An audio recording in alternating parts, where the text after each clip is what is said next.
What is going on, y'all? You in the zone with VNZ. I'm your boy Val. Cyrus, what's going on, everybody? What is up, man? We back in the flesh, for real this time in the basement. As you see, if you're watching, it's good to get back in person with my boy. Missed him at the game last week, but as always, we held it down. The weather was weathering this past weekend in Buffalo. For those who could obviously visually see, and then for those it was who weathering in Orchard Park, right? Yeah. Let's because I ain't getting not a drip of snow at my house. Yeah, we definitely got to clear that up because it was definitely if you've ever experienced lake effect snow, we had what comes from lake effect snow. You know, the southern tier, the southern portion of Western New York got hit, and then if you lived inside the city, anywhere from downtown up north, east side, North Buffalo, whatever. Wasn't much. Not a snowflake. Yeah. It's crazy. I didn't think I told you, we were in the Z was sick again last week, so we were in Children's for a few days. So we was up on the 11th floor. We went in there Thanksgiving night, actually. Mm-hmm. But you can actually see the wall. Yeah, that wall crazy. Of snow. So, like, anybody who's never seen it before, like, you really just need to see the visual. It's really, you can see as far as you can, then it's a wall of clouds and snow. It's crazy. And then nothing beyond there. So it's really just like a dividing line, and you can be on one block and get a massive amount of snow. You move 2 blocks and it could be next to nothing. It's just a crazy. And I remember just to piggyback off that, I remember the first time I witnessed that was back 2013, 2014 was down on that, when we had that Tamarack. Yeah, when we was living on Tamarack, and I remember I crossed that Clinton Street, I think it was Clinton and Bailey. Once I crossed Clinton and Bailey and I looked behind me and I could kind of see the division in the clouds and I could see the separation. And then just like to go from 7 feet of snow to seeing on the ground maybe 6 inches, 7 inches, like it was nothing really on the ground once I crossed that little border right there, right at Clinton. And it was really just crossing the street. So it's amazing what lake effect does to us here in Western New York. But again, man, salute to the many people who showed up and big numbers. Yeah, at the game this past Stadium Sunday. Was packed. Packed house. I will give 49ers fans credit. I saw a decent amount of 49ers fans out there. So to me, and I don't know if you agree, that means that they probably looked at that on their calendar and thought, ooh, Buffalo Sunday Night Football. Oh yeah, I want to experience that. That'll be a destination game, not for the city itself, but for the experiment or the experience of the stadium. So, if I wasn't a Buffalo fan, I'm a team of another team and a fan of another team. Excuse me, and see Buffalo at Buffalo prime time. Yeah, no, I gotta go to that. That's a game that I'm marking on my calendar. Like, this year. That Buffalo one, we in. Yeah, we there. So shout out to the many Niners fans who stuck it out. Cause I'd have left. Fuck that. Honestly, once I saw that weather, I was like, I don't believe I'm gonna see too many Niners fans. But I saw them. No, I'd have went for the game, but the way that thing played out, I'd have been gone that time. Oh yeah, but people stuck around. So I mean, just to get kind of right into it, man. What were your initial thoughts? I mean, I know you brought up some great points last week when you were saying, health was going to play a factor in if we blew him out, if we didn't. In this game, Brock Purdy did play, but obviously there were other injuries. But was this kind of what you expected, or what kind of surprised you the most? So I will bring up the fact that my score prediction was 34-13. Whew. And I mean, to not hit it right on the nose, that's almost as close as you can get. That's about as close as you can get. That's very true. This played out exactly as I thought it would. Yeah. I just thought with the team that San Francisco was rolling out, they just would not have the horses to hang. And like I said last week, I don't think it's a lack of talent on that team as a whole. It's just the amount of players who were hurt and the players that were hurt. Right. Your best pass rusher, your best tackle, your number one receiver, quarterback on a gimpy arm. Right.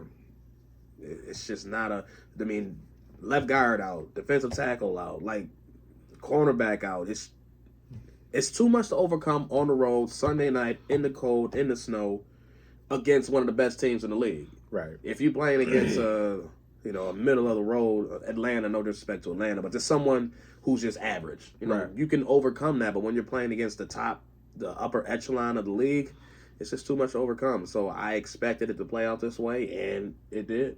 I had a feeling it's going to be another no stress week, and this streak of no stress football has been amazing. Yeah, like it's been a while since we had that feeling. I mean, yeah, we have to go back to be honest with you, just to reflect real quick. 2020 was probably the last year when we went 13-3. That back end of the season, it was definitely we started after that Arizona game. It was kind of just whooping ass. We started killing motherfuckers, and that was a game where we know Josh Allen had his best statistical year. And on top of that, we went to the AFC Championship that year. So if we can do anything close to what we did in 2020, and plus beyond that, I think most fans would be happy. I'll say for me, I was a little bit surprised. I think my prediction was maybe 10 points. I think I said 27-17 or something like that. But I also threw in there that definitely health was going to play a factor. And like you said, when you got a lot of your Pro Bowl, All-Pro guys banged up or missing that game, Bills were coming into that game, I would say about 80% healthy. You still going to miss Kincaid. But on the up. Right. You still miss those two guys in particular. But to get back Matt Milano, to get Cooper in that game, along with all three of your running backs, which I said was going to be a key factor. Spencer Brown coming back. Yeah, Spencer Brown coming back. Like, you got some key guys back, along with the most important positions, which I felt like were running back or O-line. You had those guys intact for a game like Sunday, and I don't think none of us predicted it would be, as much snow as we saw. But we know, and we've said this a bunch of times, like, this is a Bills team that can play physical, they can play finesse, they can beat you in multiple ways. And, like, I think, to me, that's my biggest, I would say, takeaway from the game, before we hand out our flowers to who our key players were. But, like, my biggest takeaway is, like, the Bills continue to show to not only us fans, but, like, the rest of the world watching, like, this is a team that whatever script that you may have, they can figure it out on the fly. They can make halftime adjustments. They can start it from the first quarter and smoke your boots. They can rely on Josh Allen if they need to. They can rely on James Cook if they need to. They can sprinkle in Khalil at important times. Khalil at important times. Combo. I know, right? They can sprinkle in Cooper, Knox. Like, this team has so many different layers in multiple ways. And not to mention they have a defense that will take the ball away, which to me probably is the most important trait on their defense outside of, like, just having very, very strong corners and safeties who have been able to exceed expectations. Is like they're taking the ball away. And it's not just interceptions. It's forced fumbles. It's big hits when they need them, big breakups when they need them, big sacks when they need them from guys like Greg Rousseau. So, like, I'm just all out impressed by the way that they have kind of went about November, because November in years past has always been one of those up and down months for us. I know we have been killing in December the last 2.5 seasons. I think our record right now is 10-0 in our last 10 games in December. So, like, December, we kind of figure it out. We normally get rolling as we go into the playoffs. But November has been kind of tricky. Like, even towards the end of October, we always kind of like, whoa, we're stumbling around, and now we're trying to get our footing. This past November, biggest birthday present for me, I guess, was just watching this team week in, week out, rely on multiple different players to help us out. And like you said, to win in a blowout, though, that's impressive. I don't care, injuries or not. We done watched the NFL all our life. We know you can get beat by a backup quarterback. You can get beat up by a bunch of backups. We seen that happen going back to the Willie Parker days. You know what I mean? Shout out Willie Parker, man. 20 years ago, hurt all of our feelings in a meaningless game for Pittsburgh. And we needed that, and Drew Bledsoe and them boys couldn't do it. But man, who you giving your flowers to, man? Let's start offense, man. Who you want to shout out? The entire starting offensive line. I ain't mad at that. It was pure domination up front. I mean, they were opening holes left and right, running the same play over and over again to success. Running 6 O-linemen. So add Alec Anderson in there too. Yeah, so let me say they're starting 5 plus Alec, because he continues to make a big impact when he's out there. Sure. So shout out to those 6 for sure, because they set the tone for the entire game. I think last week, again, I said this game was going to be won in the trenches. Yep. But even more important, when we realized when the game started that the snow was not going anywhere. Right. It makes it even more important that this game is going to be won and lost here. And they answered the call time and time again. So those 5, I'll add in there Quentin Morris for his blocking. When Kincaid out of there, he got a lot of snaps on the field. So his blocking up there, obviously Dawson Knox, Mac Hollins. He was playing strangely enough, had a bunch of reps at inline tight end. So he was a big part of that running game also. So just the big boys up front. Kudos to them because they set the tone. They opened holes for James Cook. I mean, that 65-yard run was a thing of beauty. The fact that he was able to get to that speed as fast as he did in that snow was also impressive. Yeah. To actually hit that top speed and his fastest. I know me, I'm watching. I'm like, man, I would have been slipped. Bro, I think about going outside to get the mail or shovel snow, and I'm out here slipping and sliding in boots. Right. And my man is running almost 22 Full miles speed. an hour. Yeah. Just up the field like it's nothing. Yeah. Shout out to the cleats, but I mean, goddamn. Yeah, the cleats help, but everybody else was slipping and sliding like crazy. Exactly. So I was impressed just in that run alone to hit that top speed, hit that corner and was gone. Yeah. But that play right there single-handedly changed the whole outcome of the game. Yeah, that was a big punch. Yeah, because at that point, San Francisco was hanging. Yeah. They were moving the ball, which happens against this defense. They weren't able to get anything for a touchdown, which is the norm. Yeah. But they were hanging around. But for that touchdown, big gut punch, and then come around, and then after that, it was over. Yeah, man. I love you shouting out the offensive line because, I mean, the big boys up front, we've shouted them out on this podcast, all year. But, like, they continuously set the tone. Deion Dawkins, Osiris Torrance, McGovern. I mean, McGovern probably don't even get as much love as he should, being a stud at that center position, especially taking after Mitch Morris. Mm-hmm. And then again, the offensive line coach and Cromer, like what Cromer has done with this group, amazing. And just off season, absolutely amazing. It's crazy. And you already mentioned Alec Anderson and Spencer and all those guys. So shout out to the whole group. It's just the amount of talent on that O-line in general is just crazy. A lot of experience too. And like I said, like you just said, having Cromer there to actually mold them into their own personal best. Because everybody on that line has their own personality, and it's almost like you see it come out. And those skill sets aren't the same across the board. I mean, you got a crazy, amazing level of athleticism in Spencer Brown and Dawkins, not to the same extent,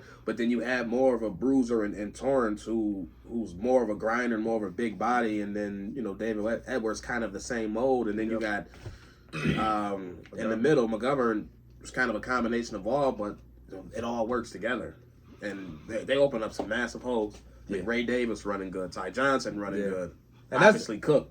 And I think that's where I was going to give my flowers to, just quickly on offense, because I think we need to obviously focus on, giving the defense some credit too. But I think offensively, man, I said those 3 running backs being healthy would play a factor in this game. And everybody, Ty Johnson, Ray Davis, James Cook, because it's one thing to have the holes, but it's one thing to hit them with a purpose. It's one thing to get to that edge. Mm-hmm. It's one thing to get in that end zone. We've seen some pretty good running backs over the years in Bills franchise history, especially us growing up watching everybody from Antoine Winfield to C.J. Spiller to Fred Jackson. You're not gonna to shout out Shady. Sean Bryson? No Sean Bryson, no Jonathan, no Jonathan Anthony Linton. Thomas. Oh, come on, Jonathan man. Linton, Jonathan Linton. You know what I mean? None of those. A-Train, though. Shout out to the A-Train, though. Travis Henry, though. Willis McGahee. That's probably my favorite running back. Oh, yeah. Yeah, Travis was so low to the ground, but he's slippery. Angry, man. He'll get right by you in a heartbeat and get in that end zone. So we've watched some good running backs, but it's tough to think of a time when we had 3 that I felt very confident. This is the best running back room we've had in a decade, probably. Was Carlos Williams Shady? It was, so probably that room with Mike Gillislee, Carlos Williams, and Shady. Yeah, so this is probably the best running back room. Yeah, that's 8 years ago. We're talking 2016. So, like... That was a fire room. It was. And Greg Roman did a good job with those guys, but now you don't have Tyrod Taylor as your quarterback. You got Josh Allen. So the fact that they've been able to find a sweet spot, which, once again, let's give credit to Joe Brady, finding that sweet spot with giving the ball to those guys, but also letting Josh be Josh, but also recognizing situation. Hey, I'm up by 21 points. No need for Josh to throw the ball 40 times. I'm up by 20-some points. No need to just throw a bunch of shots down the field, but timely shots. Like the one pass I'm thinking of in the second half to Dawson Knox. Yeah, and I was just about to say honorable mention to Dawson Knox. He's making massive plays. Again, That drive started at the 3-yard line. Their own 3. So we got 97 yards to get to the touchdown, and that's damn near the drive starter. And that, again, you get that right up the seam, and that changed the whole trajectory of that drive. So now we're not trying to get some yards for a punt. We in business now. Yeah. And Dawson Knox has just been, it hasn't been doing anything crazy from a volume standpoint, but the plays that he's been making since Kincaid has been out, it's like, people forget, like, Dawson Knox has been making big plays since he's been in the league. And that's what I think we talked about this maybe 3-4 weeks ago, or maybe I had a conversation with someone off camera, but I was like, people forget Dawson Knox has, first off, a lot of playoff touchdowns in his career. A lot of touchdowns. Once he had, 9 touchdowns? 10. He had 10 about 3 years ago in 2021, I want to say. He's a, like you said, playoff touchdown machine. And it's never been volume for him. And that's what I want everybody to remember. Like, he's never been a big volume guy. He is just a guy who can make timely plays for your team. So, like, and he's a great safety net for Josh Allen. And Josh Allen trusts him with everything. So, like, when we are critical of guys like Dawson Knox, I always remind people, like, there's a reason why he's on the team. Now, we can argue about the pay and all of those other things, but, like, imagine had we listened to some of you fan experts and traded Knox away once we got Kincaid. Oh, guess what? We don't need Knox no more. We got Kincaid. You know what I'm saying? Not to say Quentin Morris isn't valuable or he isn't good, but he's no Dawson Knox.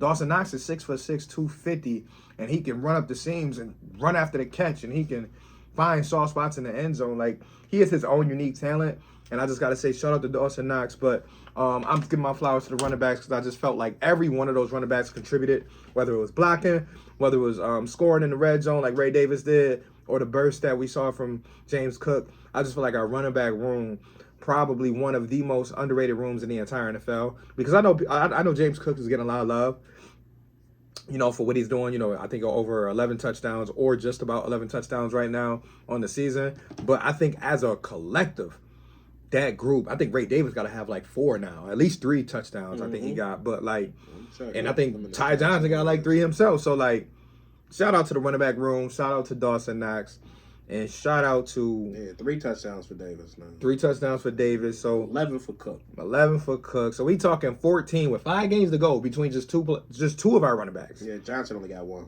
He got 1, but he got like 2 receiving touchdowns, right? He got it. 2 receiving. Yeah. So they got all together. Yeah. So every running back in that room got at least 3 touchdowns. With 5 games to go. Like, that is something that we haven't done in a while. So shout out to them. And of course, last but not least, if we gonna finish with offense, Josh Allen. Josh Allen, we talk about him, right? I think most people know by now, if you're listening, he won AFC Player of the Week. Did he? I missed. He did. So shout out to Josh winning another one. I know the man I thought they were gonna give it to Russ. Yeah, he got like 30 of them things, but shout out to him. You got 4 touchdowns. You get a receiving, a passing, and a throwing. Yeah. So shout out to Josh just for being Josh. Taking off when he needs to. His awareness, his decisiveness, his ability right now to just read everything at the line of scrimmage and just make the right play. So like I said, Josh, without saying too much, man, we appreciate you, buddy. So keep it going. Defensively, man, who you want to give your flowers to?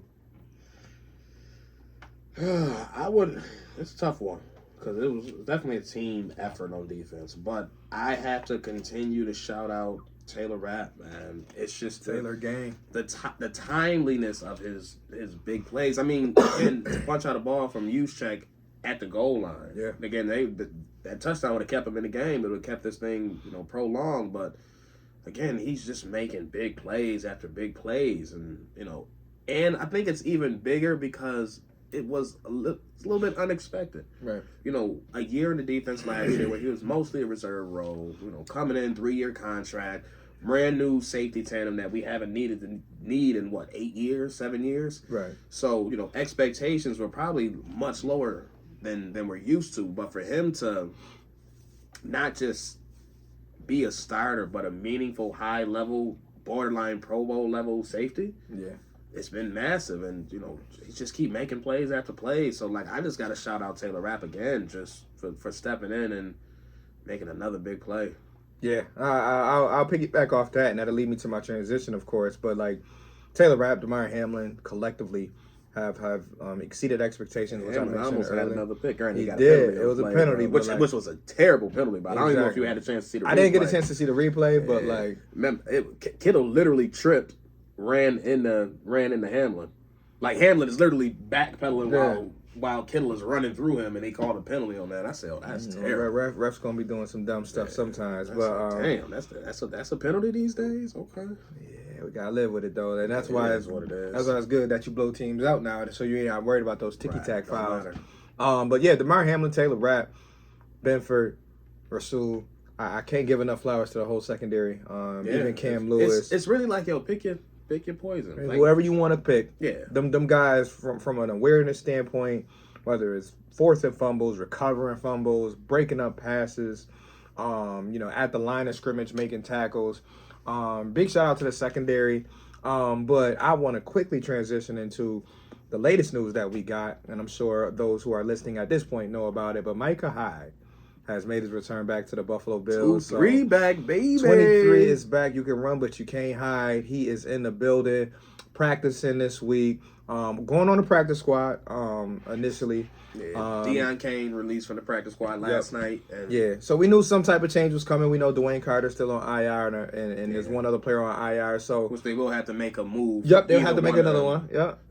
I think Grable. I think they just gonna let him practice for 3 weeks and then shut him down. For No need to rush him back, but they're gonna have to do something for Carter. Yeah, Carter gonna be back at least for Detroit. Yeah, but Hyde is back, and I think it can't be understated the importance of it, and not necessarily even him on the field, right? But just what he can bring from a leadership standpoint, from knowledge of the defense standpoint. Again, this is somebody that's been in this defense, not an exact fit, just because Bobby Babbage has put his own little spin on it, but conceptually the same defense. So I mean, he knows this thing inside and out and backwards with his eyes closed. So for that level of knowledge to come back into this room, that's only going to benefit Rapp and Hamlin, and especially Cole Bishop too. So just have that another vet, another voice in the room is going to be huge.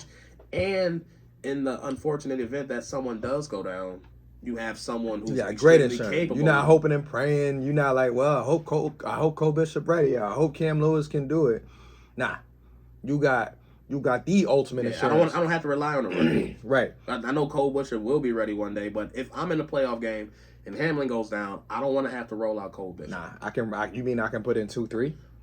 And not think twice? Come on, man. Go strap up. So, and I think the Bills, we've known over the last 4 or 5 years now, they always bring the veteran in December. It's just almost been like clockwork. It's been like clockwork that they bring in some type of veteran, because for good reason too. And this is what I love from the Bills front office is they try to think ahead. They look at it like, listen, this is not just about the next 5 games. Where the Linval Joseph sign? Yeah, this is not just about the 5 games. This is like, we know we go into the playoffs. We need to make sure if anything goes left, we got some level of insurance, especially at key positions like safety. We said all year safety was going to be a question mark. It just so happened 2 of those guys starting just happen to have very solid years. But now, and getting better. Right. But now, as we mentioned, you take one of those 2 out because of a minor tweak.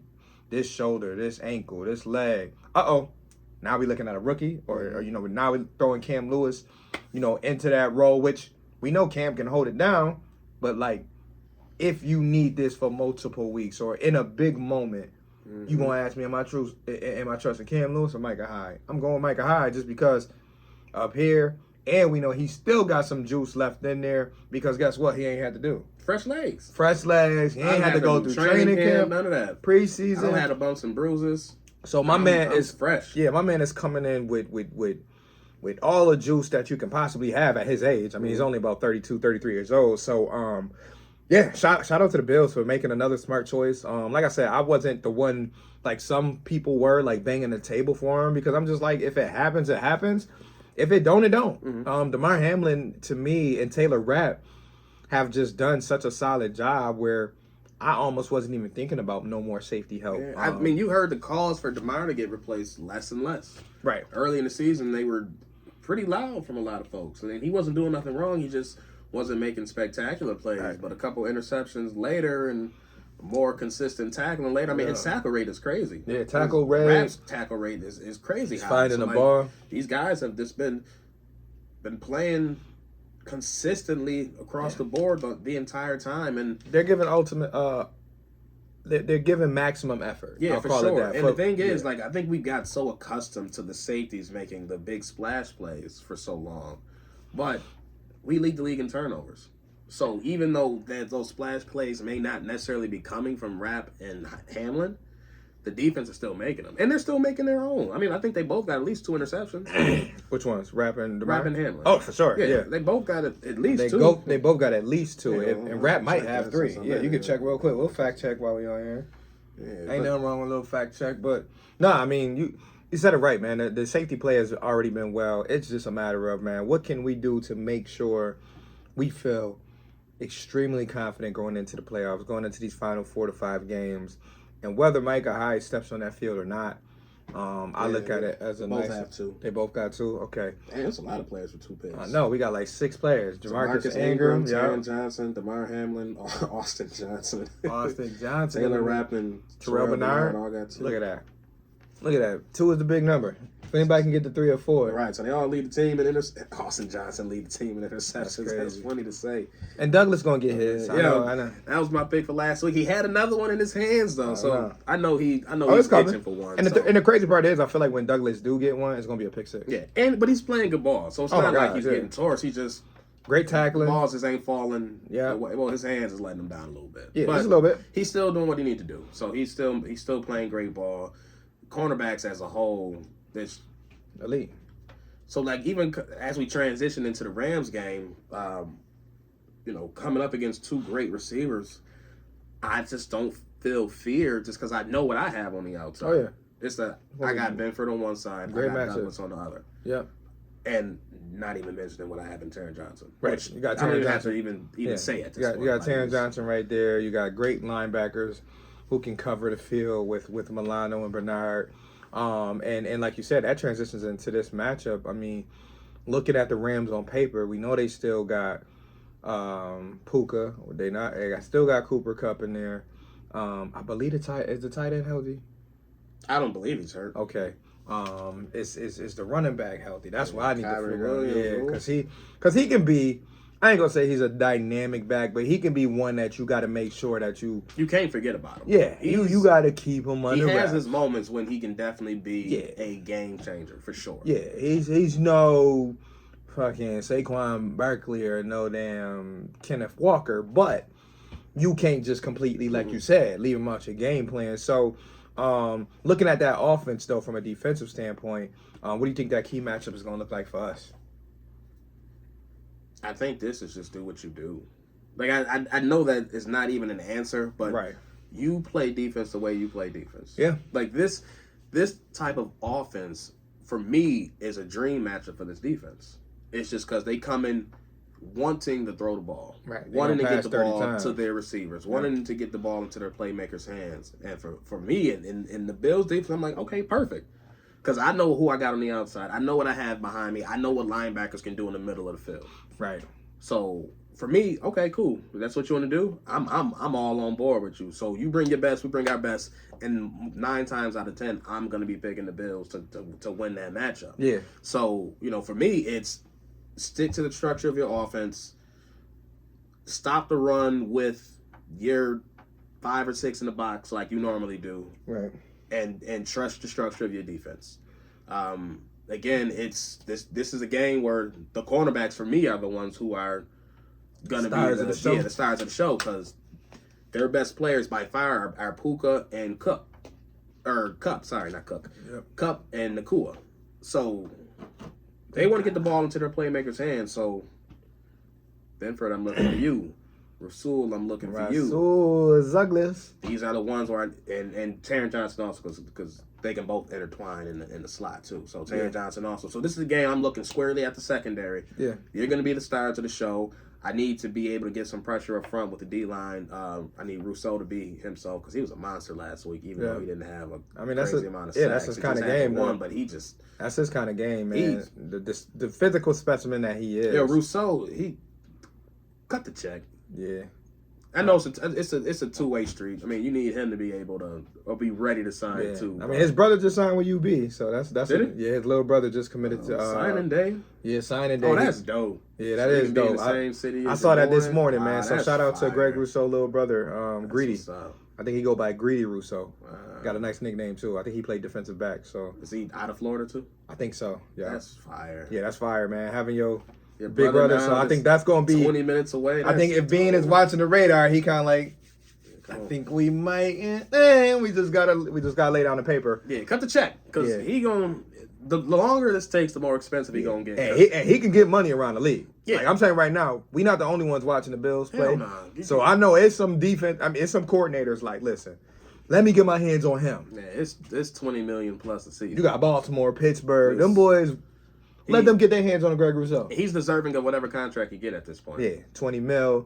And this is without the sack numbers too. I know, but the impact that he has is just crazy. But what he can do is just to collapse a complete side of a line. Yeah, he's embarrassing tackles right now because he's finally, and he's done this now really over the last couple of years. I think it's the physical meets the mental, and once you combine both in this league, you are going to put yourself in a great place because we always knew he had the physical tools. I mean, we drafted him 6'6", 260. And we like, oh, okay, long, athletic, dominant in his last year at Miami. Obviously, he took the last year off. Yeah.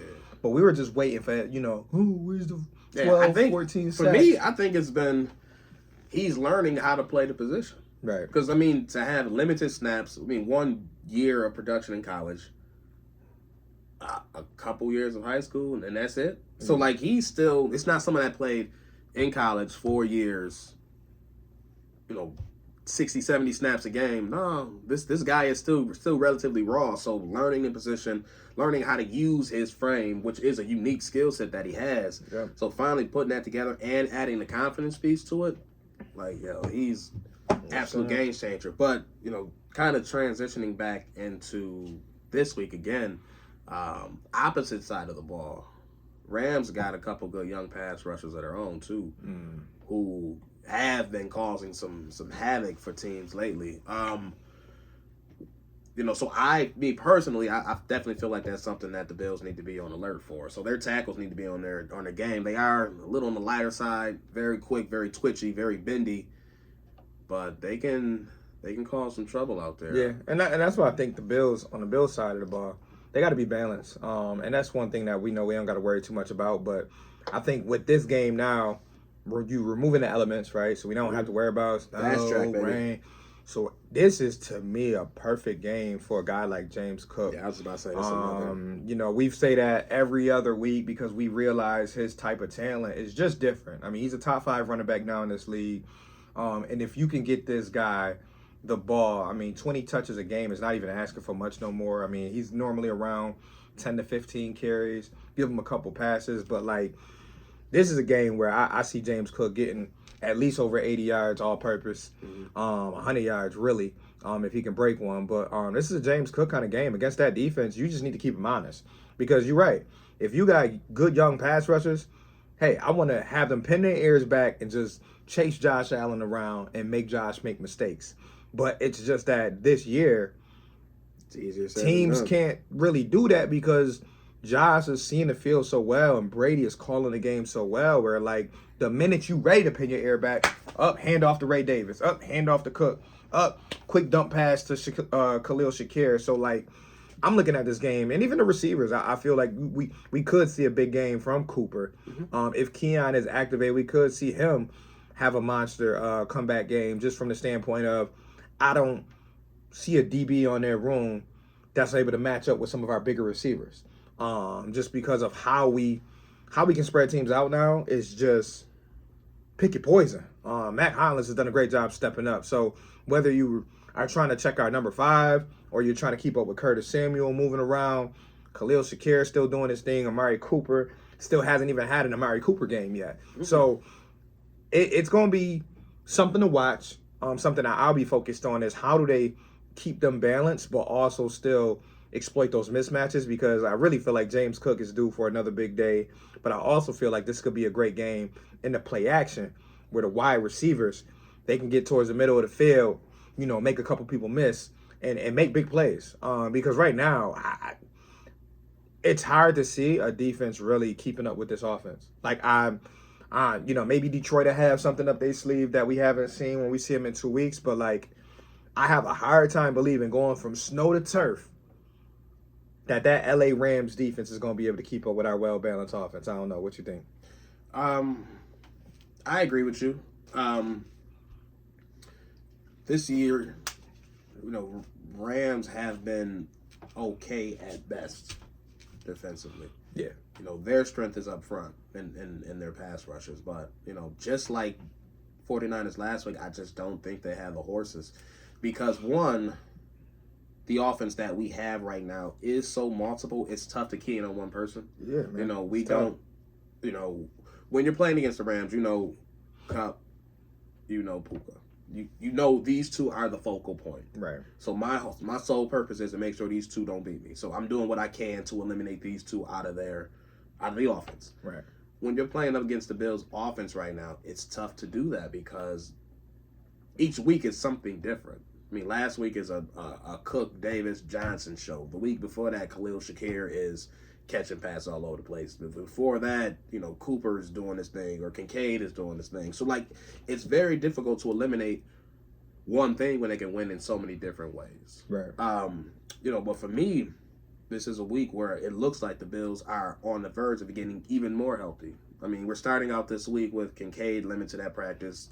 Coleman look like it's going to be a second week limited. Yeah. So, that's one step closer. So, they're in the fold for this week. So, now you're rolling out, Knox and Kincaid at tight end, but now you got Cooper, you got Coleman, you got Shakir, you got Hollins, you got Curtis Samuel. I haven't even mentioned the running backs yet. So now they're rolling out a legitimate, bona fide top-tier offense with weapons all over the field. Yep. Number 2 scoring offense in the league right now. So, and unless somebody is really rolling out 3 legitimate, bona fide corners, it's tough to see how they can hang with them when they choose to even go to that game. So, in my head, anytime I see this offense on the turf, in the dome, oh my gosh, it's fast track. It's open season. Get your popcorn. I'm letting my speed shots guys ready, whatever you get do. out there and get the ball in their hands and Curtis Samuel. Let's go.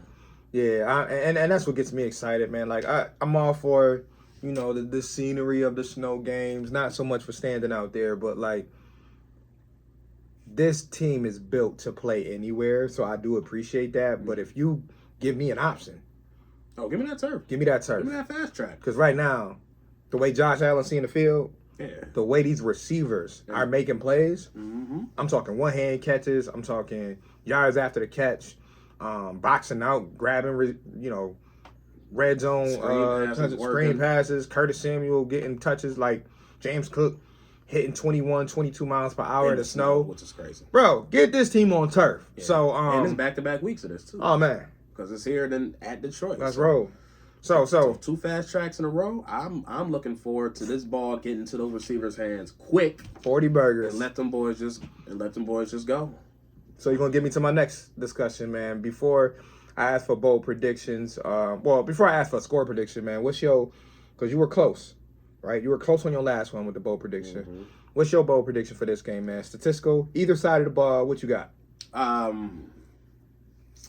I think this is a game that we're going to see big Josh Allen passing numbers. I think this should be a week that we see a lot of play action. I hope so. Just because at this point, you have to respect what they're doing in the run. You have to. There's no option. You have to. Because you got to bite. They've shown in enough ways this year that they can run a team out the gym. Right. Whether it's Cook, Davis has done it on his own when Cook was hurt.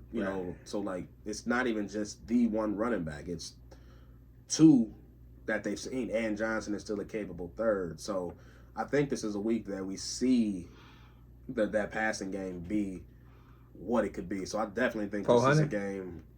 I'm going plus 325. Plus 325? I like it. Passing. I really think because Josh hasn't had to have a big game. Yeah, he hasn't had a big one. I don't know if he'll have to have a big passing game, but I think it will happen. Yeah. Just because, again, it's December. This team is rolling. We're in a dome. We're getting healthy. We need to figure out what this offense can be because we haven't seen this version of this offense yet in its totality. Right. Because soon as we got Cooper, he got hurt. Yeah. And then Coleman got hurt. Yeah. And then Kincaid got hurt. Yeah. So we have not seen this offense at its full Strength. health yet at all. So now we can okay, let's go test drive this guy. And it's almost a stress-free. We don't have anything to lose. Right. Division locked up. Yes, we still want the 1 seed, but the pressure of making the playoffs is already gone. We in. There's nothing we can do to change that. Nothing like last year. Yeah, we're not fighting for our playoff lives. So I think this is a week that we see Josh Allen go out there and just put up some numbers. Okay. I guess for me, I got 2. I got 1. I think Kyverton will finally get so close, man. A kickoff. So close. And it won't get called back. And that hole was a little weak. Yeah, too. they always call the weak ones. They be looking for reasons to call flags on those touchdowns. Like, you know what? That was a little too close. They put that flag graphic up mad late too. Yeah, man. That's, so I'm gonna go with a Codrington touchdown. Okay. That gotta be like plus 800. Plus 800 at least. And this is tough. I got 2 other ones that I'm thinking of. I'm gonna save that one for next week. This week, though, offensively... Yeah, I got my defensive one. Yeah, I got a defensive one, but I think I'm going to hold on to it. But offensively, I've been calling for it to happen multiple times, so I'm going to say it's going to happen this time. I'm going to get 2 receivers in the end zone this week. I got Khalil Shakir and Curtis Samuel. Oh, okay. So I think, just like you said, I think Josh does definitely have a big passing day. Mm-hmm. I just think that we see some of those other receivers, Cooper, Shakir, Curtis, with the turf. I expect those 3 to get busy, to get open, to get the ball out there on the outside and make a guy miss or 2 and make some plays. So I got Khalil and Curtis touchdowns. Okay. Yeah. So on the defensive side of the ball, I have 4+ sacks for the defense. I like it. O-line has struggled all year. Yes, they've got a little more healthy. Their numbers have improved some since the beginning of the year when they were giving up sacks left and right. However, based on how I expect the game to unfold, I think this is a script that will allow the Bills to kind of pin their ears back a little bit and just get after Stafford. Stafford is not the most mobile of quarterbacks at his age of 36. Yeah, he can still move a little bit, but he's never been, Michael Vick out there. Right. So I think this is a situation where I can see the pass rushers be able to, pin their ears back, rack up some sacks. Right. So that's my prediction for the defense from a statistical standpoint. Okay. I think the only thing I got defensively is just 2 players making a couple big plays. I'll go with Christian Benford interception, and I'll go with a Von Miller sack. So I think Von Miller will get back there, obviously sacking his old friend, his guy that led him to the Super Bowl.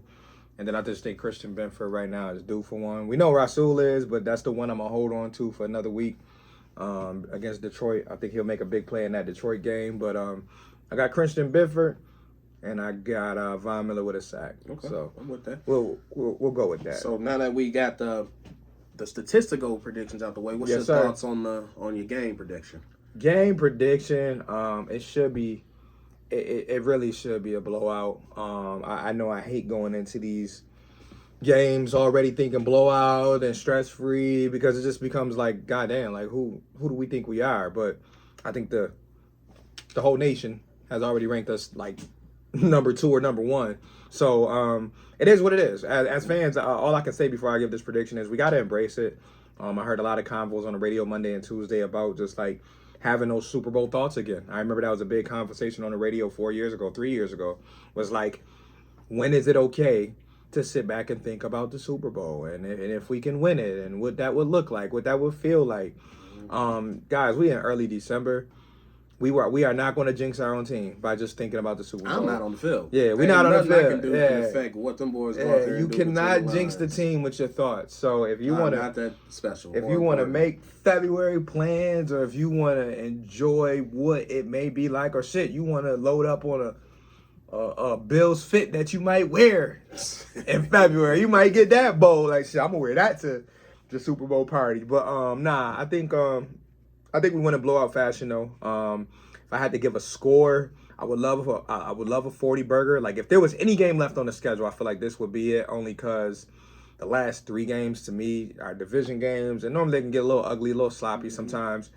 Detroit, that could very well be a shootout, but I think I'm going to go right at the edge of almost hitting 40. So I'm going to say 38-17.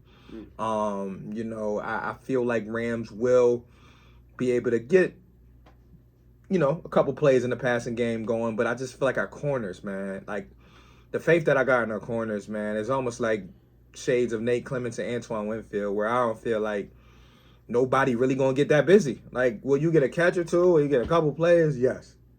But Benford and Douglas have just proven to me, like week in and week out, it don't matter who is on the opposite side. We're not letting you have a great game. You're just not. So 17 points is what I give them. 38 to me is where I see us just kind of second half, just getting a little nutty. Maybe open up the third quarter with a couple touchdowns back to back to kind of send them, to the sidelines like, yeah, this game is over. So I got 38-17 Bills, and I think I'm going to lock that in. Okay, yeah, that's not too far from what I got for this week. I was coming in thinking 34-16. So very close.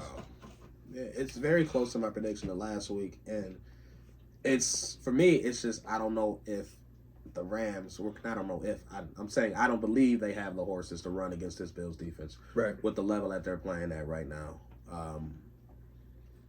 I think occasionally we'll be able to see them move the ball again. Their receivers are too good to be eliminated. Right. They're going to make some plays. They're going to get some yards. I think they're going to have a hard time getting the ball into the end zone. Yeah. So that's why I ended up at 16. I mean, that's 3 field goals in there. I just got a feeling they'll be able to move the ball a little bit. They'll get some success, but they won't be able to punch that thing into the end zone, which is not a recipe for success against the Bills. So, so I got to score 34-16. I think this will be another stress-free game. And, I expect the Bills to take control and, kind of just be able to cruise and coast to a comfortable victory. Yeah. And the good thing is, I know it's a later game, so it's going to feel a little weird. 4:25. 4:25, so that means 7:30, 7:15, game will be over, and then you can get ready for Sunday Night Football. Another red zone day. It should be another, like you said, stress-free game. We did take a couple peeks around the league. I will say probably the most intriguing matchup, if I'm a Bills fan, that I'm going to keep an eye on is definitely that Chargers-Chiefs game. Oh, yeah. That comes it's on huge. Sunday night. It's right after the Bills game, so, like... I'm happy that this one is Sunday night, so yeah. I'm able to watch it. And it happens, literally, 40 minutes after our game will be over, so it's not like you got to be like, how am I going to stay up for another 4 hours? Like, nah. Go to the bathroom, grab another little bite to eat. Yeah, I'm about to say, do what you got to do early portion of the day. I don't plan on... whatever that day, plan on being off. So hopefully I can just try to enjoy a stress-free off day, locking in, watching some football. I just need somebody to actually step up and put the game away against Kansas City. Because, at this point, they're starting to win in ways that I real fluky. I can't even make up at this point anymore. They have found 14, 13 different ways to win each game this year. All 53 of their players, including the entire coaching staff, got horseshoes up their ass. Yeah, it's something going on out there. It's that level of how many ways can a team just give away a game? I'm in the hospital watching this game. I know that it did not just happen the way that just played out. Yeah, Raiders blew it. I just can't figure this out. But at the end of the day, Chargers still have an extremely outside look at the division though, and if they can win this game, they can put pressure on Kansas City because they don't have a necessarily easy schedule down the stretch. And the one thing I do like about the Chargers real quick is that, unlike the Raiders, and I know the Raiders always play Kansas City tough too, but the Chargers play Kansas City tough because not only do they have guys who can get after Pat, but they also have a quarterback who can put up points as well. I feel good about them defensively because they can hold their own against the majority of teams in the league. My worry is, they won last week. They put up 187 yards of offense. Yeah, that's not going to work this week. You got to do more than that. So obviously, I know they know that, but J.K. Dobbins on IR now. Him getting hurt, kind of caused me my guillotine league. Yeah, man. So Herbert got to go a little crazy. He might have to run the ball 8 or 9 times, man. Herbert, by any means necessary, man. If you really want to, I don't know if they're going to really be able to win a division, but if you really want to shake, you're going to have to unleash him and allow him to drop back and be a passer because they're extremely balanced using the run game. He's playing extremely efficiently. So he's not playing bad by any stretch, but Right. he's definitely bottled in. Like, Is he having a better season than Patrick Mahomes? That's a good debate. Because Patrick Mahomes got the wins, but like, how well is Patrick Mahomes in that offense really playing? yeah, no, I actually probably will put saying Herbert is having a better quarterbacking season, Right? than Mahomes. Because I keep telling people like the Chiefs on offense don't look good. If you were to just put up his play, strip the name off of his nameplate, strip the logo off his helmet, and just watch his play, his quarterbacking play is not high level. It's not right now. And that's it's not to take even nothing just away his from his receivers too. accomplishments, 'Cause, I mean, he's missing open people too. It's not just receivers not getting open or I think dropping you said the it ball. best. If you take the name off and you watch Kansas City play offense, you would just be like, oh, they just gotta. You would even maybe go as far as saying, maybe they need to upgrade. Yeah, and their team as a whole, if you strip the name off the Chiefs and you saw their record at 10-1, whatever it is, but you saw the way they got there, you would think, oh, this team is overrated. Oh, this team is getting lucky They're not to gonna be be able to here. win This it all. team is not playing at a sustainable level to win in the playoffs and win to the Super Bowl. Right. Because this reminds me of the damn Pittsburgh team that started out 10-0 or 11-0, 11-0. But and the whole time you realize, like, yo, this is not real. This ain't going to win The only Super difference Bowl. is you saw this team win the Super Bowl multiple times, 2 years in a row Right. at that, and then another one previously. So, they have the past pedigree, but does that necessarily equate to them being able to flip a switch this year? I just look forward to somebody smacking them out the playoffs It's before we do. time, man. Like I don't even, it don't even got to be us. I know there's a lot of people in other years they've said this real quick before we sign off. I don't want a Super Bowl unless it go through Kansas City. Yeah, all that bull. I don't Stop need to that. see 'em. Yeah, I do not need to beat them in the playoffs to go to the Super Bowl. If there's a way that Baltimore, Pittsburgh, whoever, If I can get to the Super Bowl having to go through Denver and Pittsburgh, sign me up. It doesn't matter how I got here. Get me there. They say you need to be the best. To be the best, you got to beat the best. They weren't that good this I year. play you in front of me. And I beat you in the regular season. So technically I did beat you this year to get to where I'm going. So nah, man, I hope people don't have that train of thought. If you do, you're on your own. Yeah, or you're part of the few minority, I should say, but Either way, I need Chargers to take care of business this week. do it. Because Let's make Detroit interesting. Because I'm saying right now, if we win our 4:25 game and they lose their 8:00 primetime game and we go into Detroit with just 2 losses and Kansas City got 2 losses, we would next already week. be in first place off. Right, we will be if in that first happened. place, but like who do they play that following week? Kansas City plays. Yeah, I meant to bring up Kansas City, but I definitely I went think- and put up Detroit's schedule. I think Kansas City might play Pittsburgh. Yeah, their schedule is tough. Down. Their worst game is what? So yeah, the worst game is probably Cleveland. So they got Denver. So they got Jameis Winston after so that. they got Chargers, Cleveland, at Browns, Houston, home Texans, Pittsburgh, at Steelers, at Denver. Broncos. They can still lose 2 more Yeah, games. none of those games are a gimme. I mean, And those Denver- are all division games plus Houston plus Browns And Cleveland playing people Pittsburgh hard. too. Yeah, Sorry, I take that Cleveland back. playing people hard too. Yeah, you gotta at this point you gotta score 35 to beat Cleveland. Yeah, because Jameis gonna be Jameis. You know, I may have 16 picks, but I'm gonna drop 17 touchdowns on you. Jameis is the ultimate. the ultimate. He's the Black Fitzpatrick, man. Oh, yeah, He is. 100%. He is With more yards. Yeah, with more yards. He is the Black Fitzpatrick. And But more pick sixes. He asked God to deliver him with pick sixes. I said, Jameis, come on, man. Jameis, wow, I said, you funny as hell, Jameis, for that. that's a wild boy. I'm glad they mic'd him up too. 'Cause I need God to deliver me from picks. I said, oh, bro, you are something else. But, I mean, this 1 seed is well within grasp. It just, they obviously need help, but they need to take care of business. Yeah, But take care of business if this week. they take care of the Rams like they should. This matchup against Detroit is juicy as fuck. Yeah, that's potential. I know Kansas City Buffalo is game of the year. And this Detroit one, in this scenario, a couple weeks after the fact, especially if Kansas City loses, actually, it don't even matter. This game, by the time Buffalo and Detroit plays, I think will be a bigger matchup than the Kansas City one was. Like, granted, the names between Bills and Kansas City, obviously that made it a huge matchup. The ratings reflected that, but from a football standpoint, Yeah, these are the 2 heavyweights. right. And Philly, in my opinion. Those are the top 3 Yeah, teams. those top 3 teams in the league. And then next, I think there's a divide. You got and then- Pittsburgh, yeah, Kansas Pittsburgh, City. Baltimore, Kansas City, a couple other teams. And you can bunch them all in. That's tier Yeah. 2. But tier 1 is Out of those definitely 3 teams. Detroit, Bills, and Philly. And you got 2 of them going head to head. And you don't want to, like, if I'm one of those other teams, you don't really necessarily want to have to play any of those 3 teams right away. No, and you got a tough game in Green Bay right beforehand. Because they got Green Bay, so they're going to have a couple extra days of rest, so that'll help in their benefit. But It's going to be interesting, man. Listen. But it's a December football, baby. This is what it's all about. We talked about it in November, October. We said this the time we thrive. You get that momentum going, heading into we the month. We don't lose often in December. Nah. They've won their last 10 games. They've won their last 10 games in December. And I think they've only lost 2 since 2020. Yeah, we put them numbers. I mean, it's 30 straight points in 6 straight games now. 6 straight games. I mean, we was a 7-game win streak. 7-game win streak. McDermott not getting no Coach of the Year, which is still crazy. Nominations. It don't matter at this point. It don't, but it's almost like the MVP conversation. It's just like listen. At this point, he gonna end up in the Hall of Fame with not one Coach of the Year, and that's crazy, right? With not even second place, third place. He's like 15th in the odds. Like, you're not even close up there. But he is a high level coach at this point. Still doesn't get the level he deserves. I mean, most people rank him top 10 or maybe 8, 9, and that's maybe crazy 10 at most. Because he do this every single year, but he doesn't get the recognition that he deserves. But at this point, it don't matter. 5 straight 11-win seasons, bro. Come on.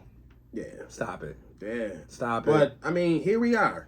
We here. Here we are. Again, December, we 10-2. We 10-2? We 9-2. 10-2. 10-2. December, division already wrapped up. 5 games. Now we getting healthy. Legit, we know we got 6 games, including the playoffs. But yeah. So this is what we live for. So as I say every week, man, we enjoy this. This is not a normal run. Most teams, as we know, would dream of scenarios like this. So we're doing before Christmas with no stress. Yeah, we're really in the midst of a run that we're gonna look back on 15, 20 years from now. And say, you remember Josh Allen? I lived through that. We had the best quarterback. Back in my day, it was he was a dual threat quarterback. I mean, he could just run you over, he'd hurdle you. Yes, he would hurdle you. And we went 56 minutes on this podcast and didn't even discuss the lateral touchdown too. Yeah. The lateral, the lake effect lateral. I heard that's what they call it. Yeah, I saw the Bills tweet that, the lake effect lateral. Yeah, but shout out to another nomination for player of the year. I mean, he has about 3 already. Back-to-back weeks. Yeah, you have the massive Kansas City run, and then you follow that up with this. When he pitched that ball back, I said, get the fuck out of here. Even week 1, the hurdle over Buda Baker to get in the end zone wasn't it was week 1. Sweet. Yeah, but I mean, like you said, back-to-back weeks having the biggest play on Sunday or biggest play of the weekend. Again, I don't take it for granted. I've said it since day one. Like Josh Allen, watching him rookie year was just a sight to see because I saw this clay, and I'm like, oh, this boy got if something. We can it's such a joy to just watch him play football. Yeah, whether as Bills fans or not, like he is the most electric player. Like outside of Lamar Jackson, and I put him in the same category because they both have different ways of being electric. But at some point in this game, they're gonna make a play that's gonna be gonna have you, and you can throw Mahomes in there too. Yeah. You throw just not this year. Like Mahomes, the moments aren't there as much. They're not there as much, but they're there. Yeah, you just know at some point in this game, they're gonna make a play that's gonna completely blow your mind. And you're make have you do the no Colin idea Coward. What the hell? Not the Colin Coward. You're gonna do the Chris Collinsworth. Like, oh my God. I mean. Yeah, there's no words to explain it. And Josh and Lamar and Patrick, they do this time and time. I'll throw a running back in there and say Saquon. Oh yeah, he a cheat code at this point. Backward turtles. I don't know what you want me to do. Yeah, Saquon tough. Yeah. But nah, man, it's just a pleasure being a fan. Like I said, really a pleasure being a Bills fan right now because we went through 17 years of a playoff drought. The people older than me and Z, they went through 4 years of watching them not win the Super Bowl after going to 4 straight. So to be able to be outside for this, to be able to talk to y'all, talk to other fans about what's going on, it's magical. And like Z just said, man, take it all in, day by day. Don't rush it. Like I said, these months, as you see, are flying. Next you know it, I'm gonna blink and I'm gonna say Happy New Year. So take everything day by day. Appreciate the loved ones next to you. I know we haven't really talked too much about. I think the last time we were on here, I don't even know if it was after Thanksgiving or before, but hopefully before. Yeah, so hopefully everybody had a great Thanksgiving last week. It's on to the next holidays now, Christmas, Hanukkah, whatever you celebrate. Maybe you don't celebrate nothing. But at the end of the day, man, shout out to your December if you don't. Shout out to the month of December, and shout out to you closing out the month strong, because we all know that last quarter, that last month going into a new year is really grind time for a lot of people. Maybe it's the beginning of a new chapter. Maybe you're leaving something behind this year. Whatever it is, you got our love, you got our blessings, and we are hoping that obviously the Bills get a W, but we're hoping that you win the week as well. So this your boy Vel. It's your boy Z. Like, share, subscribe. Yeah, all that. Comment. You know, we just out here having fun. Tell a friend. That's it. Tell a friend and tell a friend. And before the playoffs come, we will try to get a couple people on, because we say that every week. But I said every week. We're going to make it happen one of these weeks. We're going to make it happen one of these weeks. You know, we only get in person like once every 2 months now. But my life is crazy at the moment. Is crazy. But anywho, we are in LA this week, 4:25. We're going to watch the Bills go into Atlanta. I'm tripping. We're going to watch the Bills go into LA, Los Angeles, California, and go get this dub. So we about to get it. But